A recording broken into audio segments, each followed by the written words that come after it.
नमस्कार, मैं हूं वैशाली। आप देख रहे हैं the Bharat times news channel. आइए रुक करते हैं आज की बड़ी खबर पर।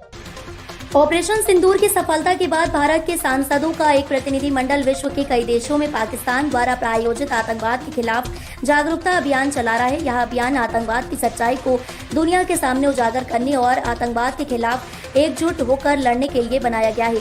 इसी कड़ी में बहरीन में प्रायोजित एक कार्यक्रम में भारतीय सांसदों के इस प्रतिनिधिमंडल ने पाकिस्तान के आतंकवाद को कड़ी निंदा की और बहरीन सरकार से पाकिस्तान को वित्तीय कार्रवाई कार्य बल FATF की ग्रे लिस्ट में वापस रखने का आग्रह किया।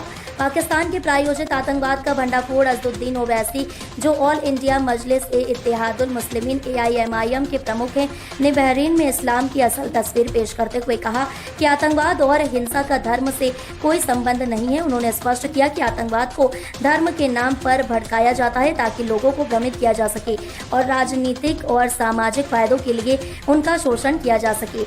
ओवैसी ने कहा कि आतंकवाद का एकमात्र कारण पाकिस्तान का प्रायोजित चरमपंथ है।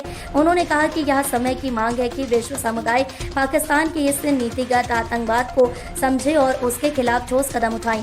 उन्होंने बहरीन सरकार से पाकिस्तान के खिलाफ कड़े कदम उठाने और उसे FATF की ग्रे लिस्ट में रखने की अपील की ताकि आतंकवाद को आर्थिक और राजनीतिक रूप से कमजोर किया जा सके। ऑपरेशन सिंदूर और आतंकवाद के खिलाफ संयुक्त अभियान ऑपरेशन सिंदूर भारत की सशस्त्र सेनाओं द्वारा चलाया गया एक सफल अभियान था, जिसमें आतंकवादियों और उनके नेटवर्क को बड़ी संख्या में बेअसर किया गया। इस अभियान की सफलता ने आतंकवाद के खिलाफ भारत की लड़ाई को नई दिशा दी है। ऑपरेशन सिंदूर की सफलता ने विश्व को यह संदेश दिया कि भारत आतंकवाद के विरुद्ध दृढ़ है और वह अपने नागरिकों की सुरक्षा के लिए हर संभव कदम उठाएगा।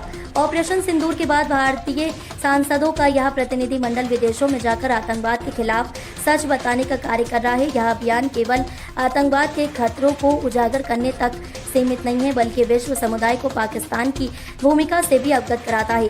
बहरीन में इस्लाम की सही व्याख्या। बहरीन में आयोजित इस कार्यक्रम में ओवैसी ने इस्लाम के वास्तविक सिद्धांतों को समझाया। उन्होंने कहा कि इस्लाम एक शांतिप्रिय धर्म है जो सभी मानवता के लिए शांति, प्रेम और सहिष्णुता का संदेश देता है। उन्होंने बताया कि जिन परमपंथियों और आतंकवादियों ने इस्लाम के नाम पर हिंसा की है, वे धर्म के सच्चे अनुयायी नहीं हैं, बल्कि वे अपने स्वार्थ के लिए धर्म का गलत इस्तेमाल कर रहे हैं।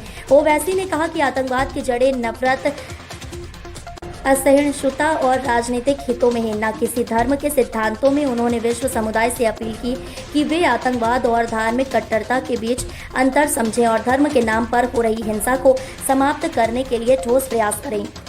पाकिस्तान की आलोचना और वैश्विक समर्थन की मांग। अज़दुद्दीन ओवैसी ने पाकिस्तान की कड़ी आलोचना करते हुए कहा कि वहां की सरकार और खुफिया एजेंसियां आतंकवाद को समर्थन देती हैं और इसे बढ़ावा देती हैं। उन्होंने कहा कि पाकिस्तान आतंकवाद को अपनी विदेश नीति का हिस्सा बनाता है।